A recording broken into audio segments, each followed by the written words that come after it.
എല്ലാവർക്കും നമസ്കാരം. ഞാൻ ബ്രൈറ്റ്. ഈ കേരളം ഓൺലൈൻ സർവീസിലേക്ക് സ്വാഗതം. മുഖ്യമന്ത്രിയുടെ സ്ത്രീ സുരക്ഷാ പദ്ധതിയിലേക്ക് അപേക്ഷ നൽകിയവർക്ക് മൊബൈൽ ഉപയോഗിച്ച് എങ്ങനെ സ്റ്റാറ്റസ് അറിയാമെന്നാണ് ഇന്നിവിടെ നോക്കുന്നത്. കൂടാതെ അടുത്ത ഗഡു എന്നത്തേക്ക് ലഭിക്കുമെന്നും പരിശോധിക്കുന്നുണ്ട്. ഇപ്പോൾ ബാങ്ക് ഡീറ്റെയിൽസും കൂടി നമുക്ക് അറിയാൻ സാധിക്കും. അതുപോലെ സ്ത്രീ സുരക്ഷാ പെൻഷൻ അക്കൗണ്ടിൽ വന്നോ എന്ന് സംശയമുള്ളവരുണ്ട്. ആ സംശയം നമുക്ക് ഇപ്പോൾ സ്റ്റാറ്റസ് അറിഞ്ഞ് തീർക്കാവുന്നതാണ്. എന്തുകൊണ്ടാണ് അപേക്ഷിച്ച എല്ലാവർക്കും തുക ലഭിക്കാത്തതെന്നും സിസ്റ്റം ഉപയോഗിച്ച് സ്റ്റാറ്റസ് എങ്ങനെ അറിയാം എന്നതിനെ സംബന്ധിച്ചുമൊക്കെയുള്ള വീഡിയോകൾ നേരത്തെ ചെയ്തിട്ടുണ്ട്. ലിങ്ക് കൊടുത്തിരിക്കാം. ഇതിനായിട്ട് ആദ്യം മൊബൈലിൽ ഗൂഗിൾ എടുത്ത ശേഷം സേവന പെൻഷൻ കേരള എന്ന് ടൈപ്പ് ചെയ്ത് സെർച്ച് ചെയ്താൽ നമുക്ക് സൈറ്റിൽ പ്രവേശിക്കാനുള്ള ലിങ്ക് ലഭിക്കും. ഈ സൈറ്റിൻ്റെ ലിങ്ക് താഴെ ഡിസ്ക്രിപ്ഷനിൽ കൊടുത്തിട്ടുണ്ട്. അവിടെ ടച്ച് ചെയ്ത് നിങ്ങൾക്ക് പ്രവേശിക്കാവുന്നതാണ്. അങ്ങനെ സൈറ്റിൽ പ്രവേശിച്ച ശേഷം നമ്മൾ താഴേക്ക് വരണം. ഇവിടെ നമുക്ക് കുറേയധികം ലിങ്കുകൾ കാണാം. ഇതിൽ പെൻഷൻ തിരച്ചിൽ എന്ന ടാബിന് താഴെയായിട്ട് സ്ത്രീ സുരക്ഷാ തിരച്ചിൽ എന്ന് കാണാം. അവിടെ പ്രസ് ചെയ്ത് മുന്നോട്ട് പോകണം. തുടർന്ന് ആദ്യം കാണുന്ന ലിങ്കുകളിൽ സുരക്ഷാ ID, Aadhaar number, case smart file തുടങ്ങിയവ കൊടുത്ത് നമുക്ക് സെർച്ച് ചെയ്യാം.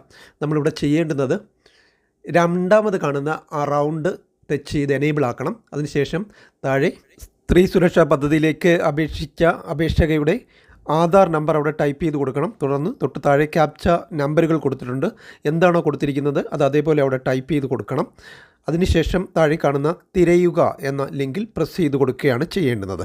അങ്ങനെ ടച്ച് ചെയ്തതിന് ശേഷം നമ്മൾ താഴേക്ക് വരണം. അവിടെ നമുക്ക് അടിസ്ഥാന വിവരങ്ങൾ, ജില്ലാ ഗ്രാമപഞ്ചായത്ത്, സ്ത്രീ സുരക്ഷാ ID, പെൻഷനറുടെ പേര്, ജെൻഡർ തുടങ്ങിയവ കാണാം. അതിനും താഴെയായി പൊതുവായ വിവരങ്ങൾ കാണാം. അവിടെ പ്രതിമാസ പെൻഷൻ തുക, പെൻഷൻ സ്റ്റാറ്റസ് ആക്റ്റീവ് എന്ന് കാണിക്കുന്നുണ്ട്, ഫയൽ സ്റ്റാറ്റസ് അപ്രൂവ്ഡ് തുടങ്ങിയ ഡീറ്റെയിൽസ് എല്ലാം കൊടുത്തിട്ടുണ്ട്. Digital sign status, digital sign രേഖപ്പെടുത്തിയിട്ടുണ്ട് എന്ന് കാണാം. അതിനും താഴെയായിട്ട് DBT വിതരണം സംബന്ധിച്ച ഡീറ്റെയിൽസ് കാണാം. ഇവിടെ ശ്രദ്ധിക്കേണ്ട ഒരു കാര്യം, ഈ DBT വിതരണം സംബന്ധിച്ച ഡീറ്റെയിൽസ് പെൻഷൻ അനുവദിച്ചു തുടങ്ങിയവർക്ക് മാത്രമേ കാണിക്കുകയുള്ളൂ. ഇതിൽ നിന്നും ഇവിടെ ഇപ്പോൾ DBT വിതരണത്തിൻ്റെ ഡീറ്റെയിൽസ് കാണിച്ചിട്ടുണ്ട്. ഈ അപേക്ഷകയ്ക്ക് പെൻഷൻ വന്നു തുടങ്ങിയതാണ്. പെൻഷൻ വന്നു തുടങ്ങാത്തവർക്ക് ഈ ഒരു ഡീറ്റെയിൽസ് ഉണ്ടാകില്ല. ഇതിൽ നിന്നും നിങ്ങൾക്ക് പെൻഷൻ ലഭിച്ചോ ഇല്ലയോ എന്ന് മനസ്സിലാക്കാം. ഇവിടെ ഇത് പെൻഷൻ ലഭിച്ച അപേക്ഷകയാണ്.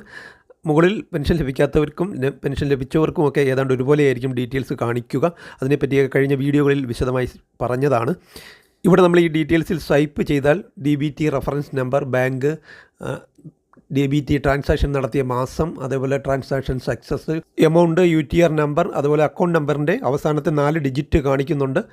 വീണ്ടും ഹോം പേജിലേക്ക് വന്നു കഴിഞ്ഞാൽ അവിടെ സ്ത്രീ സുരക്ഷ എന്നും സ്ത്രീ സുരക്ഷ DBT എന്നും 2 ലിങ്കുകൾ കൂടി കാണാം.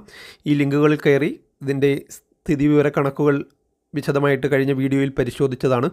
എന്തുകൊണ്ടാണ് എല്ലാവർക്കും തുക കിട്ടാത്തത് എന്നൊക്കെ ആ വീഡിയോയിൽ വിശദമാക്കിയിട്ടുള്ളതുമാണ്. അതുകൊണ്ട് അതിലേക്ക് കടക്കുന്നില്ല. ആവശ്യമുള്ളവർക്ക് വീഡിയോ കാണാവുന്നതാണ്. ലിങ്ക് കൊടുത്തിരിക്കാം. ഇനി അടുത്ത ഗഡു നമുക്ക് ലഭിക്കുന്നത് മാർച്ച് മാസത്തിലാണ്. ഫെബ്രുവരി മാസത്തെയാണ് ലഭിച്ചത്. മാർച്ച് മാസത്തിൽ അടുത്ത ഗഡു ലഭിക്കും. ഇലക്ഷൻ നോട്ടിഫിക്കേഷൻ വരുന്നതിന് മുമ്പ് അടുത്ത ഗഡു കൂടി കിട്ടാനാണ് സാധ്യത. ഇതോടെ ഈ ഒരു വീഡിയോ ഇവിടെ പൂർണ്ണമാവുകയാണ്. Thank you for watching video.